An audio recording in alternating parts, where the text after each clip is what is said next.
look at you and it's easy to see. You are that someone. Ah non, moi j'ai pas de problème de communication avec mon fils. Moi par exemple, quand je le récupère de l'école, je sais pas, on a une vingtaine de minutes de trajet. En fait, moi je suis une grande bavarde, alors j'y raconte tout. Moi on m'a dit de parler, alors je raconte tout. Je raconte ce que j'ai fait le matin, je mets des mots, je lui explique ce que j'ai mangé le midi, qui j'ai vu, comment ça s'est passé, comment je me suis sentie et tout. Est-ce qu'il me pose des questions? Non, pas forcément, il écoute, j'imagine. Ah, je suis pas obligée de lui raconter tout, mais on m'a dit de communiquer, on m'a dit de parler avec lui, alors moi je parle.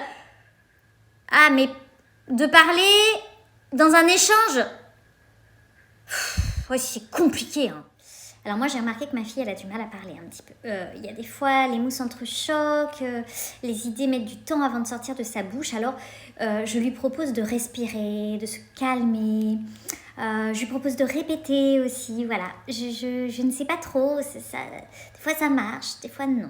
Ah moi je faisais comme toi, mais sauf qu'on m'a dit qu'il fallait faire attention parfois parce que quand on fait ça, des fois du coup l'enfant il va se mettre à réfléchir sur sa pensée et puis ça peut l'amener encore plus à bredouiller, encore plus à avoir du mal à dire ses mots.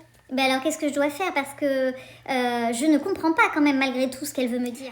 Moi par exemple, on m'a dit que quand c'était compliqué, qu'il y avait un mot qui avait du mal à sortir par exemple, si on l'a compris, on peut lui proposer. Par exemple, on lui dit est-ce que c'est de la voiture que tu parles ?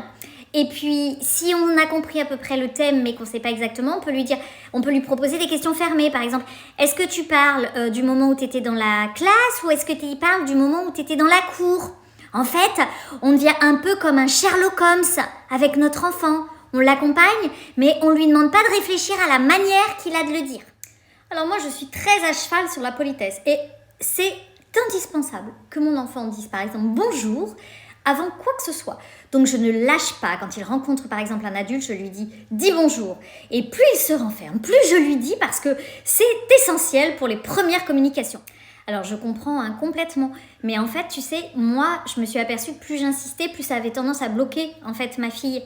Et on m'a suggéré de parfois plus m'intéresser à autre chose parce que parfois dire bonjour c'est rentrer trop vite en relation et pour eux c'est difficile.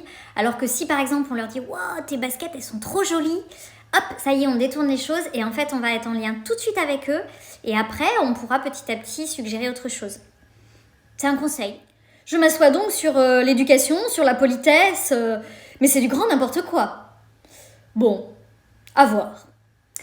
Alors moi j'entends ces défauts de prononciation, donc je le reprends systématiquement. Sur chacun de ces défauts, je lui dis non c'est mal dit et je lui demande de retirer. Voilà, et des fois je trouve que franchement il ne fait pas beaucoup d'efforts. Alors moi ce qu'on m'a proposé c'est plutôt que de le reprendre, c'est de redire le mot derrière lui. En insistant par exemple sur le son qui est difficile. Si par exemple il dit un ça au lieu d'un chat, on peut lui dire « Ah oui, ok, tu parles du chat » et on insiste sur le son difficile. Et c'est peut-être un petit peu moins compliqué pour l'enfant. Voilà, ça dépend en fait de chacun, ça dépend comment ils réagissent. Si on a l'impression qu'ils s'enferment dans leur communication, si on les reprend tout le temps, effectivement c'est intéressant d'essayer autre chose.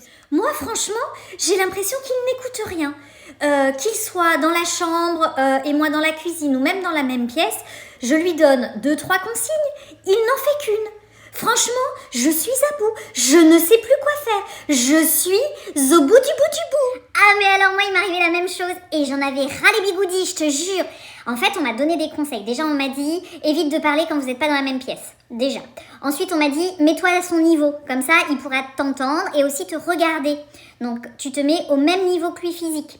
Et puis après tu peux lui donner tes consignes et tu peux lui demander de te redire ce qu'il en a compris. Pas pour que tu le punisses s'il n'a pas compris, mais pour lui donner des informations supplémentaires s'il n'a pas compris.